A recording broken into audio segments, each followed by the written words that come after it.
Let me come to you immediately, Ambassador Nzibo, as a Kenyan and an African, and of course, the President of the United States traces his paternal roots to your very country. He is a kid from Kogelo. What was your immediate reaction when you got the results? We spent the night at the ambassador's residence and we were celebrating. As you know, Kogelo also voted 100% for Obama. So we're very excited and we're thankful that he was able to be given another chance. Were you surprised by the victory or the margin of victory, given what the panelists Initially, had been saying? we were cautiously optimistic. It didn't look like he was coming back, but midway, numbers started cranking and he took the lead and we were very pleased. Ambassador Cohen, you were not surprised, really? No, you know, the polling system now is so scientific and so accurate, and they kept giving Obama a slight lead over the last 4 weeks, and he kept to that lead. So I believe in the polling. I think they do very well. You believe in the polling. Yeah. But apart from the polling, you also said on this show several weeks ago that you wanted him to win. You are a Republican. Yes. Why did you want Obama, a Democrat, to win over Governor Mitt Romney, a man who represents your party? Well, it's my party. I love my party, but I believe that Romney was captured by the extreme right wing of the party. So what did he do? He alienated women by saying, we're against your reproductive rights. He alienated the Hispanics by saying, I want to be very tough on immigration. He alienated the African Americans by saying, you're all poor and all you care about is welfare and government assistance. And he alienated the large Asian population by saying, we're going to be tough on China. So he just represents, in the eyes of most Americans, as white males over the age of 40. And I don't like that.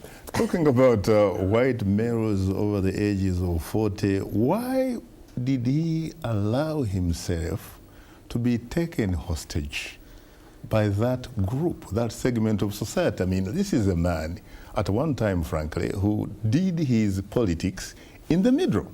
That is what helped him to become governor of Massachusetts at one time. You're exactly right. He is a moderate himself. He wants to solve problems. He wants to do good things.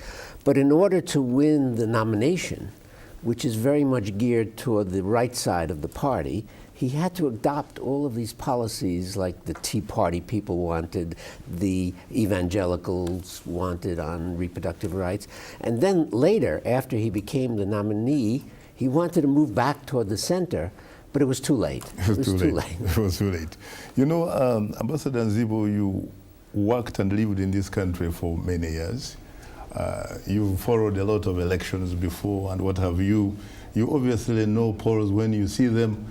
Do you religiously believe in the polls, like Ambassador Herman Cohen says that they are perhaps scientific? I mean, there are people who say they are neither scientific nor an art form, really, that they are not necessarily reliable.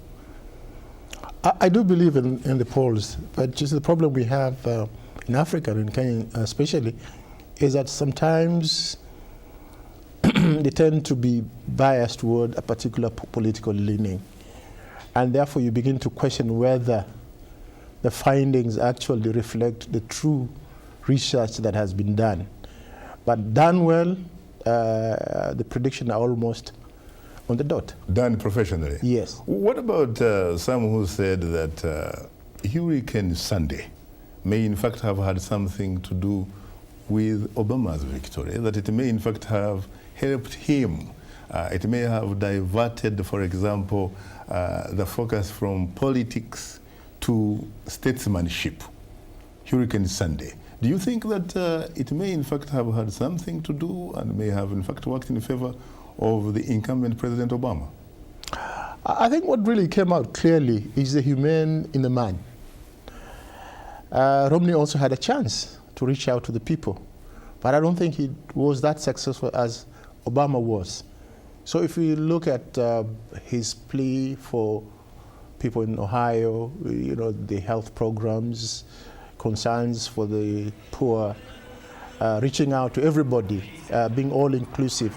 I think that helped him, and it moved him away from the first debate that he wasn't that successful. You might, in fact, have added his support for the automobile industry. Yes. Can you believe, for example, that Mitt Romney, a man who calls Michigan Yes. home. I mean, this is a place where he was actually born, where his father was a very, very popular governor. This is a place, frankly, where he grew up, and yet he couldn't support, for example, the auto industry when it needed his support. And of course, when it came to time when he needed the state, it really wasn't behind him at all. That's right. He is a victim of his own ideology. He's a businessman who believes that if a company is in trouble, let it go dead, right. Let it die, right. And something else will come up. So when the automobile industry was suffering terribly, General Motors and Ford and Chrysler were about to disappear, he said, let them disappear. Other things will follow. But Obama said, no, we can't. There's 2 million jobs there, so the government must help them. And he did, and they lend them money. And now Obama could say, look, we have all these jobs saved, we have the industry is doing well, and we got our money back. They repaid the loans. So that caused Romney to lose Ohio and Michigan, and that caused him to lose the whole election. And probably, in fact, even Wisconsin, even though Right. his running mate, in fact, comes from Wisconsin. Yeah. And the pundit seems to think that it was too close to call there. And it also shows that the government has a role to play. That's true. Because the That's true. Republicans say, keep government small. You see. Especially if you're rich, you don't need the government to interfere with you. What about the fact that he claims to have been a good governor of Massachusetts?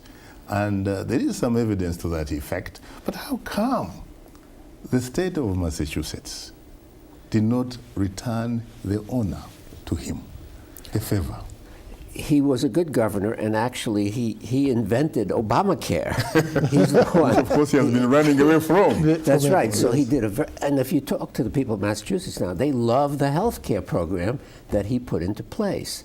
However, traditionally, Massachusetts has always been a Democratic state. That's it's true. the state of the Kennedy family. It has to be, because I remember, if it was, in fact, was it 1972, when Senator McGovern actually happened to win the only state in the Union, and of course the District of Columbia against Richard Nixon. That's right. So I think his election as governor of Massachusetts was an anomaly. It shouldn't have happened, but he had one term. He lost when he tried to run for senator there. That is true, but of course he was running against Ted Kennedy. Right. What about New Hampshire, neighboring New Hampshire, where he actually has a huge mansion? Yes. And pays a lot of taxes. Yes. Also, New Hampshire tends to elect a lot of Republicans. But there again, I think his problem of his personality, he doesn't appeal to the common people, and that's bad in New England, really. Would you look back at Hurricane Sandy, Ambassador Nzibo, and call it what some Americans would call it the October surprise? Yes, I would. I mean, it did turn things around. And those who had doubts began to see that Obama had a good chance of coming back. So it did help. But I think all round is the kind of people that he was able to appeal to. Remember, during Bush time, the Latinos were going Republican. Now, because of immigration issues, all seem to be voting for Obama. There was always a problem of blacks coming out to vote. And it looked like this time around, everybody, including young people, being mobilized to come out and make a change. So they believe the dream of the man. Do you think the Republican Party has a future in having one of theirs in the White House if, for some reason, they don't look at some of these policies and begin to embrace the people that are traditionally called minorities in this country? Well, you see, every time one loses, one reflects back when they look at their policies, and they have to look at ways of winning extra votes. So I believe the Republicans will go back to the drawing board and look at where things went wrong, be it the motor industry, be it the healthcare, be it the normal concern of the new immigrants, you know. They will reflect back and probably there may be a change of policy. I see.